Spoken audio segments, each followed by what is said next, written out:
poin-poin yang ada di RUPTL ya Pak ya, menurut pandangan dari APLSI. Nah dari asosiasi sendiri apakah memang dilibatkan terkait dengan perancangan atau perumusan dari RUPTL 2025-2034 ini atau seperti apa Pak? Ya, kemarin tuh pada waktu ada konferensi pers RUPTL kami diundang. Jadi kami memang salah satu stakeholder yang diundang mewakili pelaku usaha swasta, pelaku bisnis. Jadi di situ kami berhadapan langsung dengan Pak Menteri dan juga jajaran PLN dan juga jajaran SDM. Kami melihat bagaimana RUPTL ini memang sudah disusun cukup lama dan memang sudah ditunggu-tunggu oleh pelaku bisnis. Terus terang kami dari awal memberikan banyak masukan baik direct maupun tidak langsung. Tapi ya kita melihat kemarin ya cukup positif secara umum, kita lihat memang ini RUPTL terbaru ini lebih relevan ya dengan permintaan pasar sekarang.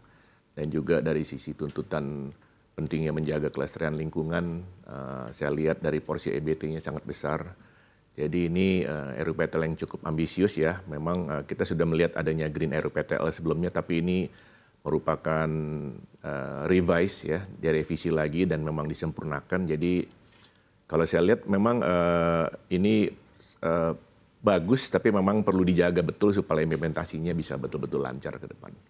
Baik, tapi kalau dari kacamata asosiasi sendiri ya, terkait dengan target penambahan kapasitas pembangkit yang berada di 69,5 gigawatt dan juga 61%-nya ini adalah EBT.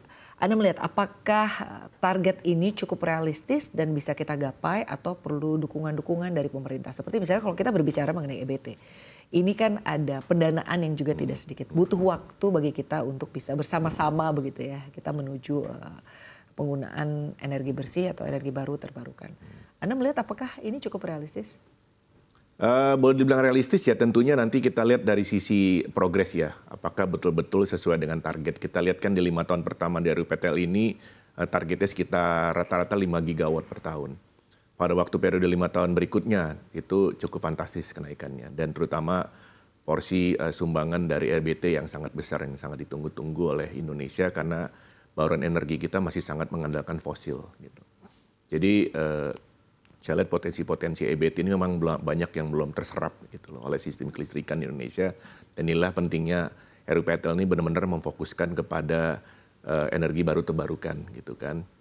Ya kembali lagi kalau dari APLSI kami memandang bahwa memang sangat penting diteruskan dengan adanya perangkat regulasi yang lengkap ya.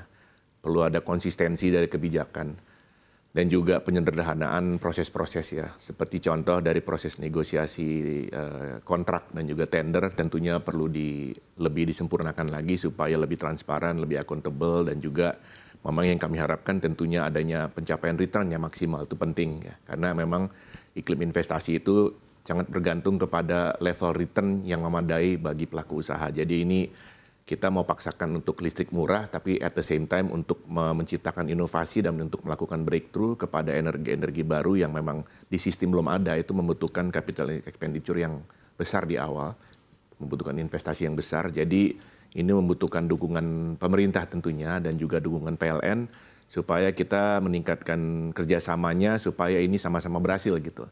Kalau saya lihat dari RUPTL sih memang ini merupakan roadmap ya, peta jalan gitu kan. Jadi memang dia sudah menentukan arah ke depan 10 tahun kemana sistem kelistrikan kita gitu kan. Itu sudah sangat bagus dan memang ini sudah merupakan turunan ya dari kebijakan sebelumnya. Ada RUKN, ada kebijakan energi nasional. Jadi ini sudah konsisten.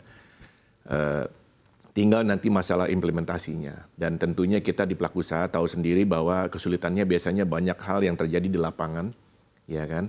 Setelah kita juga mencapai financial close, setelah kita menyelesaikan proses kontrak dengan PLN yang memang biasanya cukup berbelit dan cukup panjang, biasanya mulai ada tantangan-tantangan di lapangan. Seperti misalnya penyerapan tenaga kerja sosial, pembebasan lahan, terus regulasi perizinan yang belum sederhana yang masih perlu disederhanakan lagi. Jadi masih panjang sebetulnya perjuangan. Jadi kembali lagi RUPTL ini akan sangat berhasil kalau didukung semua stakeholder ya. Bukan hanya dari pelaku bisnis, tapi juga dari sisi perbankan, dari sisi BUMN dan juga dari SDM, semua pemerintah kita harapkan ini betul-betul menjadi RUPTL yang achievable. Bukan hanya target yang sudah disusun sedemikian rupa sangat bagus, tapi nantinya kita harus diubah lagi karena memang ternyata banyak hal yang masih belum bisa dicapai.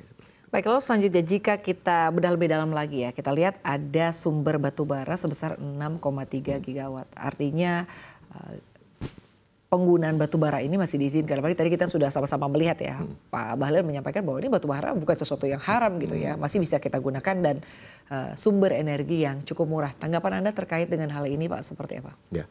Kalau dalam itu saya sebenarnya sepakat ya, karena memang batu bara kita masih cukup banyak di Indonesia dan memang dari sisi harga yang paling terjangkau. Tapi kuncinya tentunya lebih kepada bagaimana menyeimbangkan semua. Itu pentingnya, makanya saya lihat di bauran energi bahwa komposisi batu bara masih ada, tapi kalau saya lihat dari penambahan RUPTL terakhir ini kan sekitar 60 gigawattan ya, itu hanya 10%-nya dari batu bara, jadi sangat kecil sebetulnya. Jadi ini porsi yang menjadi, yang dulunya sangat dominan menjadi sumber pembangkit yang dibutuhkan karena memang dia mempunyai karakteristik yang sedikit berbeda dibandingkan pembangkit energi listrik yang lain. Contoh, batu bara itu sangat ideal untuk menjadi base load. Base load adalah dia menghasilkan output yang konsisten dan terus-menerus gitu loh. Ini hanya bisa dihasilkan apabila ada EBT yang bisa menggantikan yang sifatnya juga base load atau bukan intermittent. Jadi dia bisa sekali nyala terus istilahnya gitu loh. EBT yang bersifat base load itu hanya ada geothermal ya dan juga air gitu. Jadi tidak banyak.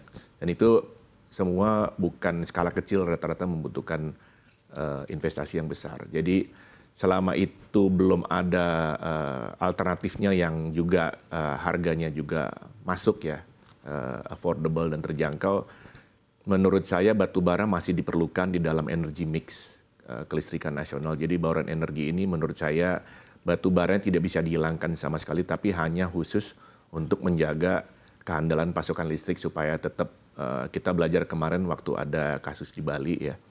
Itu memang pentingnya mempunyai backup yang cukup gitu. Jadi kita jangan sampai terlalu ambisius mengejar energi baru terbarukan, apalagi yang membutuhkan battery storage. Ya? Tapi dari sisi investasi baterai dan juga dari sisi investasi transmisi dan untuk menjaga kehandalan pasokan itu belum disiapkan. Sehingga menurut saya disinilah fungsi batu bara yang masih dibutuhkan di RUPTL ini.